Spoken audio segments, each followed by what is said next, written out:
welcome to India Tonight. I'm Shibani Gharat, and joining us in the studio is my colleague Jude Sunnit. And of course, the country is, the whole nation is looking forward to what's happening in Jantar Mantar and New Delhi, as the national capital witnessed high drama through the morning and afternoon hours. CJP's protest march to Parliament was brought by tear gas, shelling and lathi charge. Visuals from the ground show thousands of protesters breaching barricades to reach the Parliament on day one of the monsoon session. Heavy security was deployed around the Parliament as CJP protesters marched with the demand for Dharmendra Pradhan's resignation as the Education Minister. Jude, so this is like the big story that is, that's what we are watching out and looking out for the next few days as well. Absolutely. In fact, that breakthrough is rather crucial, especially, Shibani. It comes after a whole lot of pressure has been doing the rounds, especially by the protesters. In fact, that breakthrough in the standoff came when two-member delegation of the CJP, we're told, actually went about meeting Union Minister Nadda and submitted that list of demands. In fact, the government acknowledged that letter, and the CJP has also said that their demands are now being considered. Now, what does this breakthrough signify? What will be the way forward for the protesters and the protests itself at Jantar Mantar? Times Network's Shivam gets us the latest update from the ground.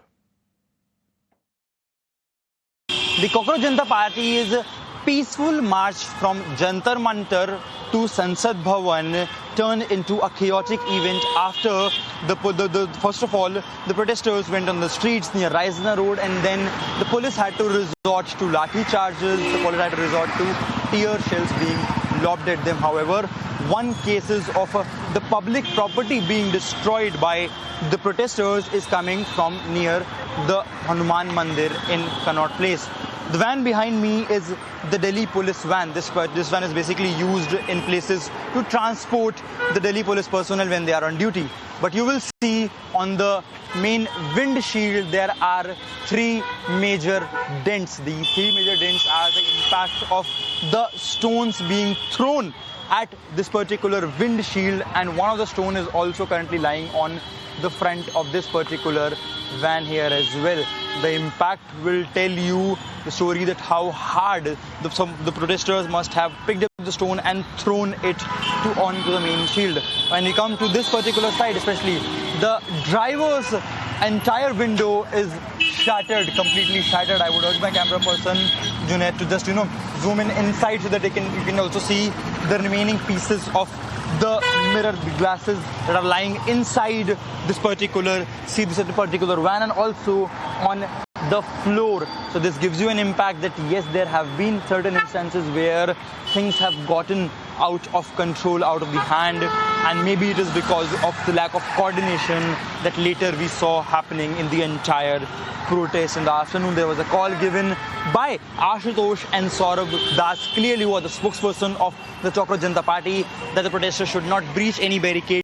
But even then, we have seen the visuals of protesters barging down those barricades and now coming near to the main Sansad Hall, after which the police also resort to lathi charges. So now it remains to be seen how this thing happened. But we've been given to understand that almost an hour back, this particular vehicle was stationed here because of the police personnel deployment around. And then certain protesters came from this particular side. Around 50 to 60 protesters came from this particular side. And when they saw this particular van, according to the sources in Delhi police that we've been given to understand, they threw the stones at this particular van, leading to a serious damage to the van.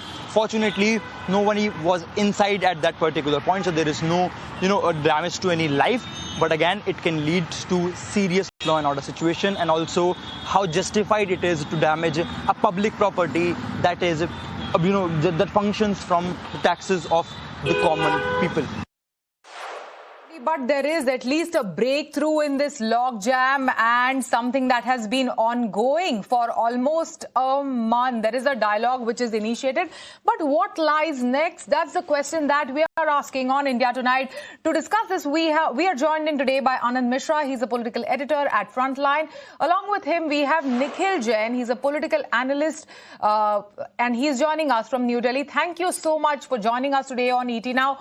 My first question to you is, Mr. Mishra. So Cockroach Janata Party met up with the Union Minister JP Nanda today with three demands were presented. Immediate release of activist Sonam Wangchuk, resignation of Union Education Minister Dharmendra Pradhan, and the third one is 1 crore compensation for the kin of all NEET exam aspirants who died by suicide. Do you think these demands will be met since there is a conversation and a breakthrough that has been initiated, and what will we see next? Mr. Mishra. Yeah, I think this is the first conversation, so I don't see an immediate breakthrough or resolution of this entire agitation. You see, the problem is much larger. I will not say this is just a CJP's protest. See, there were political leaders who were on the ground, they were supporting the agitation. But to say that it's entirely political leaders doing, or even entirely CJP is doing, will be a hyperbole. See, student issues are there. The issue of paper leak has been there for a long time. For the last 2 years, if you see, in different states, we have seen these issues being raised. I'll just draw a parallel of Bihar. Last year, in the run-up to the assembly election there, we saw Prashant Kishore attending students' protest against paper leak issue, and then there were a lot of conversation around that this is not an organic protest, and Prashant Kishore is backing it on this kind of opposition and political protest.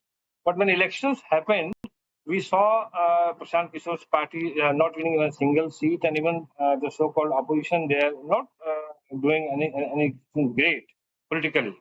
So who were supporting the protest? What was the protest all about? So ignoring the basic reason for the protest will be, not right. There are issues, there are concerns related to paper leak. CJP has this time associated with itself with this issue, and that's why there's so much gathering in the national capital. I think any responsible government would not like to ignore the reality of a large part of this protest being an organic one. Because if you just dismiss it that some persons have instigated the protest and it's all a political doing, then I think this will not be very good. If you remember, last year we also saw massive protest in Dehradun. Again, this parade ground, the protests are occupied for 8 days. And then Uttarakhand Chief Minister Pushkar Dharmi had to go there personally, meet them and assure them. And then the parade ground was vacated. So beyond this binary of CJP versus BJP or the government versus opposition, the larger issue of irregularities in exams needs to be looked at. No, if I could just get Nikhil Jain in on the discussion itself. Nikhil, the fact is that number one on that list of demands that the CJP put forth before JP Nadda was that Dharmendra Pradhan must resign. Now, let's stay with that demand for the moment. The fact is, in the Modi government since 2014, very few union ministers have actually resigned under duress. In fact, the one name that stands out is MJ Akbar at the height of that Me Too controversy that was doing the rounds. Sadanand Gowda was dropped during a cabinet reshuffle, does not count as a resignation. Smriti Irani moved out of the Education Ministry, again in a reshuffle, does not count as a resignation. Harshvardhan, again, left the cabinet during the reshuffle, presumably following criticism of his handling of the COVID-19 pandemic, not a resignation. So if that is the precedent set by this government since over the last 12 years, surely that demand number one must be falling on deaf ears even as we speak. Absolutely, and I think that is the problem, which not only the opposition parties have been pointing out, but also the people of India are now saying you cannot have a government in a democratic country where the number two of the government, Rajnath Singh in 2016, simply comes publicly and says कि इस सरकार में इस्तीफे नहीं होते. There are no resignations in this government. Are we living in an autocracy? Are we living in some sort of an absolute monarchy that there cannot be any accountability, that nobody can be removed? And very interestingly, you did point out the name of Mr. MJ Akbar, who was asked to resign when there was a Me Too allegation against him.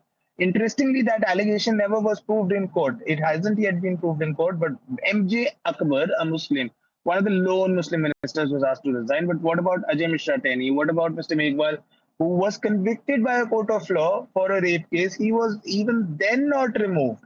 Even then, it took the government a reshuffle to get him removed. You've seen the case of Teni, you've seen the case of multiple others, and that's what the government is following with Dharmendra Pradhan.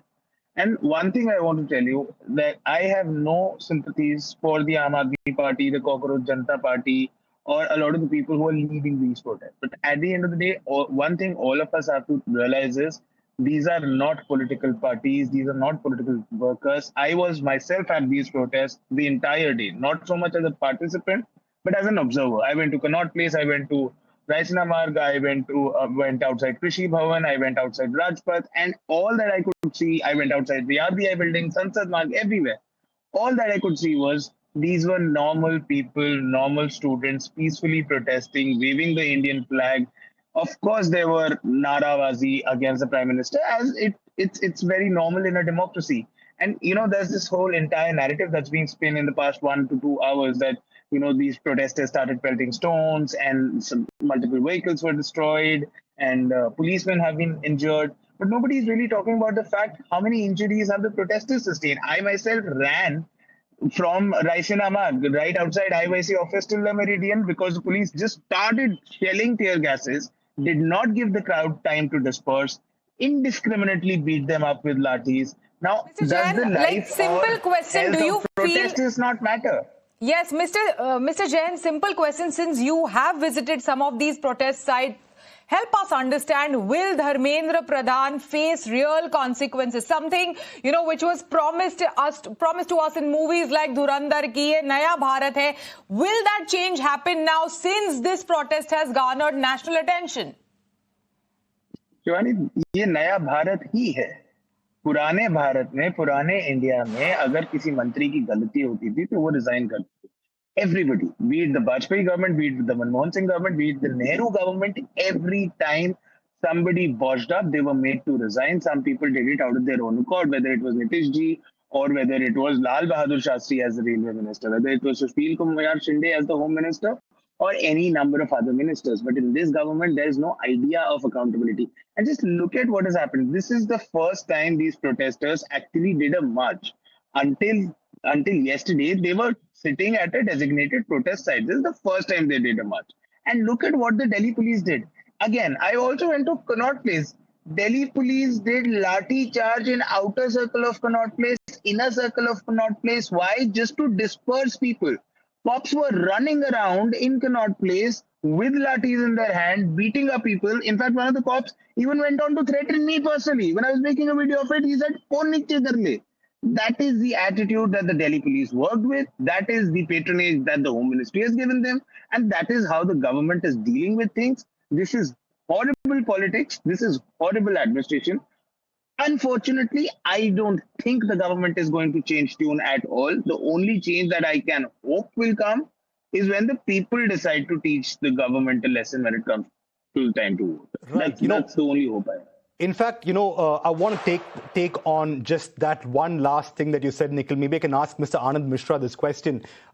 Just the fact is that, if a change should come, Mr. Mishra, like Nikhil was mentioning, that it can only come from the people itself. Now, he also mentioned, Nikhil mentioned very importantly that these are not political groups in a sense. The CJP, correct me if I'm wrong, isn't even a registered political party or hasn't contested an election yet, at least, going by the definition of a party that has electoral interests. Do you feel the fact that this involves students, the fact that it involves futures that may well be at stake, could that be the key differentiator that could perhaps have this protest evoke some semblance of a change? Because you had the farmers' protest from Tamil Nadu, the one rank, one pension movement as well, the farmer protests from Punjab, the anti-CAA protests as well. The list goes on. It's not that there haven't been protests that have taken form and shape in New Delhi. But do you feel the fact that it involves students and futures could perhaps drive an extra chord of emotion this time around, which for all you know could have one protest make maybe all the difference? Do you have hope of that happening, Mr. Mishra? Yeah, see, if you recall in 2014, when BJP came to power, youth had voted for Mr. Modi in a large numbers, and in last few months or years, there have been umpteen youth protests. So, and mind it, there is a strong buzz about an impending cabinet reshuffle. So many a times such decisions are, crafted in a way that it doesn't look that the government has capitulated before any group, and yet a change is made. So I will not rule out a change of guard in the education ministry in time to come. Maybe the time is not so longer. Right, Mr. Mishra, thank you so much. And Mr. Jain, thank you so much for joining us today on ET Now and sharing your inputs on this breakthrough between the government and CJP that has happened. And we'll have to wait and watch how this evolves in the days to come. Well, on that note, it is time for us to slip into a very short break.